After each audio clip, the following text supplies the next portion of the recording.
Okay, so it's gun cleaning day here down in the shop. We were shooting yesterday, and so I'm quickly going through my guns and cleaning them, and I just thought I'd leave the camera rolling. Um, I made another video for my MP, which shows some of the stuff I use. I'll give a call out to these Tipton sets again. Bought it on Amazon. I think it was $12. Um, they're labeled. There's a nice place for them. Before I used to have them rolling around the toolbox. So, nice kit. You can see one's missing. That is a 9mm equivalent, 357 to clean the Ruger GP100. Revolvers are a little more of a pain in the butt to clean than some other guns because they got a lot of nook and crannies, and it takes a little more time. So I'm going to try and not put all this on the video so it doesn't run too long. But let's get right to it. Let's make sure the hammer's not back, so this isn't about to go off. But we'll check. We'll make sure she is empty. She is. That is actually relatively clean. You can see there's some dirt in here, some carbon, a lot on here. But it'll be relatively easy to clean. What I'm going to do for you guys is just show something I normally don't do, but I've gotten good at it now, so I do it every time. And that's a little more detailed strip to get into the trigger group. I am not going to review. So we get a screwdriver here, a flat screwdriver. What I'm not going to do is do the barrel and the cylinders. I'll do that off camera because it just takes a long time. And there's plenty of videos out there on how to do that portion of your gun. So here is our grip screw. Oh, a little tighter than I thought it would be. What you need for this is a screwdriver, and if you have a small Allen wrench, you're going to need that too. So it's a pretty long screw. Most people will probably edit this out. I think it's important to not edit these types of things out so you can see. It's a little hard to turn. It's not cross-thread or anything. Oh, you know what? I put Loctite on that. That's why she was hard to turn last time I had it apart. So we pull our grip off. Here's our Hogue grip. Here is that. Oh, and you don't want to lose that aluminum piece which just flew out. This sits in here. If you had a different grip on the gun, it would same thing, and it kind of pushes out. So put that aside. So those are our parts.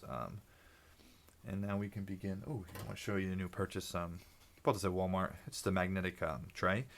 Actually pretty good for keeping. That's aluminum, so it won't stick in there. But so you can see that sticks. Keeping your small parts, a little tray. Less chance that they'll go missing on you. So that'll be my patented chair move that I do in every video, so I can scooch in and show you what we're doing here. So let's go and move on here. So we knock our hammer back, and you can see that exposes a little hole there. And then what you can do is, and I might not be able to do this in this little area here. You kind of just, you put your, get your wrench in there. And I think the better way to do it actually is this way. And you just want to put it in about half, a little bit, maybe a 1/4 inch past the hole. And then you have to let your hammer down. So I'm going to do that off camera real quick because I need an extra hand here. Try and get this in here for you so you can put that in there. Let your hammer down. Right? And that's going to take the pressure off of that main spring here. Now you should be able to work this out. Okay? Put that aside. Now we can see our hammer should be kind of loose. And our next step here is we can pull out our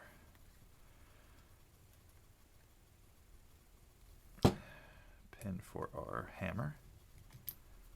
That comes out. Put that in our bowl. We can work our...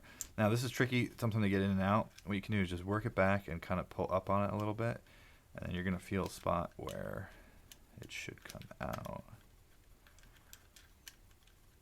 We may have to work our trigger back on this. So if we pull the trigger back all the way and now lift. See? So now we just learned something. Because I've only done this once before. We're going to make sure our trigger's pulled. And it's going to go in the same way. If you kind of remember the way it came out, it'll help you get it back in. You want to go in, back, and then you're going to feel a spot. And now we're in where we need to be. So I've seen videos where people had trouble getting those in and out, but you just go real slow and you kind of just, so you want to go back, up, And that's because it's got this here, and the sear's got to fit in there. So one more time. So I think this is the important part. See how we just roll it in? And once you're in, it falls right down, and now you know you're in the right spot. Okay, we pull our trigger, and we pull it out. So that part's done. The next part would require you to have some sort of more additional tool. I'm going to reach off the camera here and grab a punch. Good to have a set of these punches. You can find them at Walmart. You can find them in Sears. You know, these are Craftsman ones from Sears. There's a hole in the back here, and we can see this little lever here. Well, that's what we're going to need to push down on. And when we push on that, we're going to kind of get our... you do got to push pretty hard, to be honest. And some of these things, unfortunately, I don't know how these people do these on camera, but that's what you're going to do is you're going to push down on that, and you're also going to pull down on your trigger. And I want to try and get it started so you can kind of get an idea. So I have it started, and now you can see that there's a little bit of a gap. I didn't even notice this gap until I watched the video and I had to take it apart.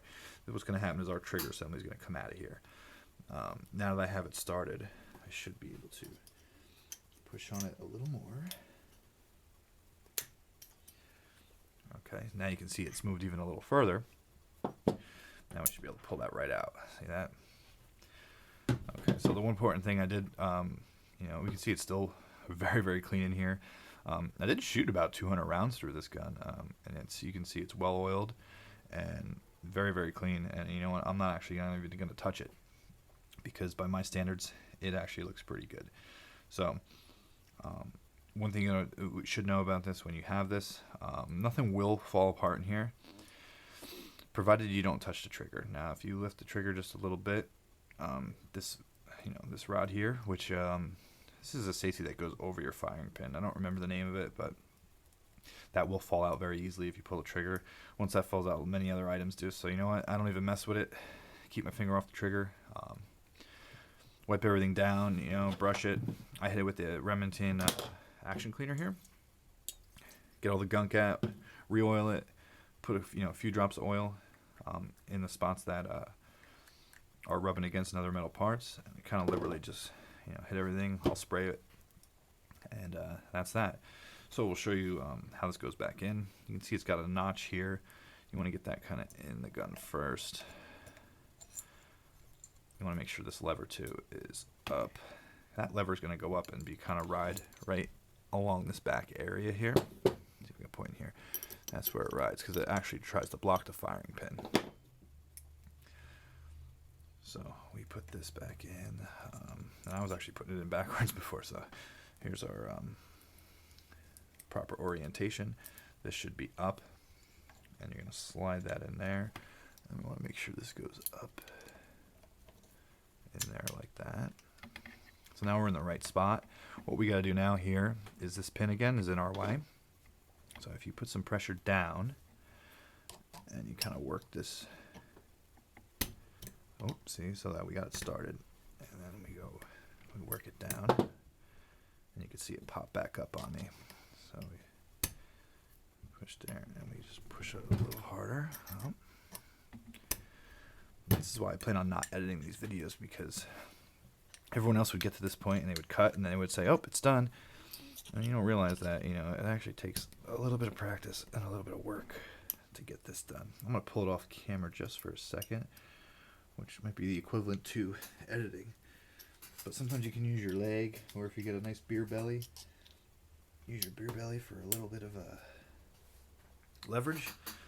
So here we go. We got it almost 3/4 of the way back in. It should snap right in to place now. It may not. Nope. So what we're going to do is get a smaller punch and see if we can't still help that guy in. Oh, you know what? I bet you know what's stopping it. If we look in here, we can see that our that safety there is kind of catching on this edge. So we can just push this over. See that? Right. Now if we push in, there we go. Now we're locked in, and our pin in here, I'm not sure if I'm catching it on camera, is now back in its good spot. So that is our trigger group. I am going to take a rag And wipe this guy down. I mean, nothing really got that dirty after shooting this, and I'm happy about that. So it looks like you may not need to do this much of a detail cleaning every time. Now that I see how easy it is, I'm going to try to continue doing that. This is Mobile 1. I put a little bit on any areas that have shiny edges on it. I also liberally wipe it on everything. I don't shoot in dusty conditions. What I shoot is in wet conditions because it's humid here in the summer, so I prefer to have the oil on it. I'm not worried about the dust and dirt getting in there and turning into some sort of lapping compound. It's just not my thing.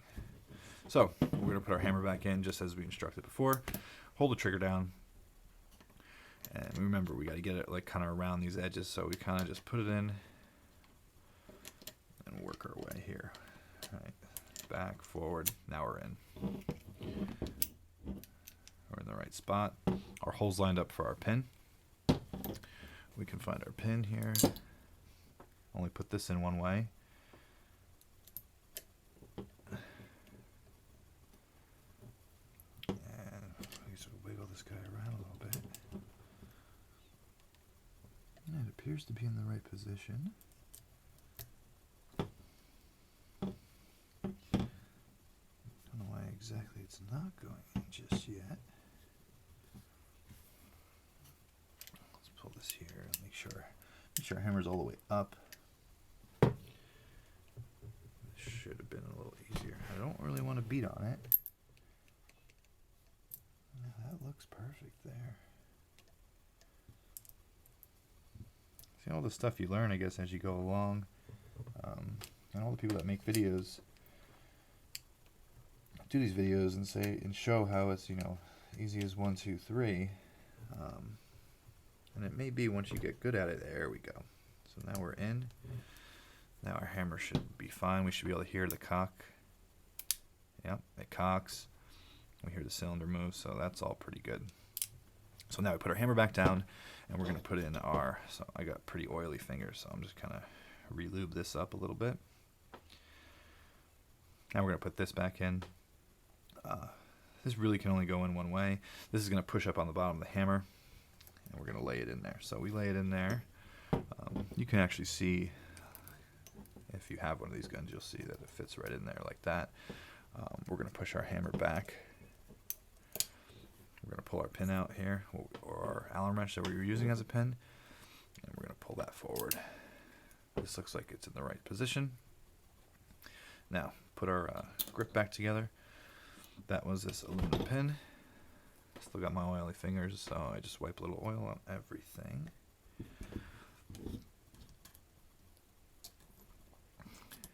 This gets bent out. I don't know if there's a tool or a proper way to do this, but I just push her back on there like that. I want to keep this kind of in an up orientation, and our grip here kind of has slots in it to accommodate that. And then which way we go this way, and then we just slide her straight down. That's backwards. A regular guy would probably take that out, but that's a common mistake any human would make. So I like to show those things. I think the best way. I know I have trouble with this. Our finger grips go forward, so maybe that was right. Yeah, there's grooves in there, and you just slide it. There we go. Back in business. I probably would put a fresh Loctite on that. Not going to do that today. So here we go. We run our screw down. Everything I've read and the videos I've seen, there's no reason to make this overly tight. I judge everything by how tight it was when I took it apart. So the first time I took this apart, number one, there was not Loctite on it. I opted to do the Loctite because I just like Loctite. Blue Loctite never hurts anybody. Stop it from coming loose, and it's very easy to take out anyway. That was probably why I couldn't get it out by finger before. So we do a few turns, and what I do is you should really judge the torque on the size of the screw. The smaller the screw, think about how much it can hold. I usually turn this and have it nice and line in here. Let me go a little more. There's like a seam on this rubber thing, so I kind of just keep it in line with that. That's on there.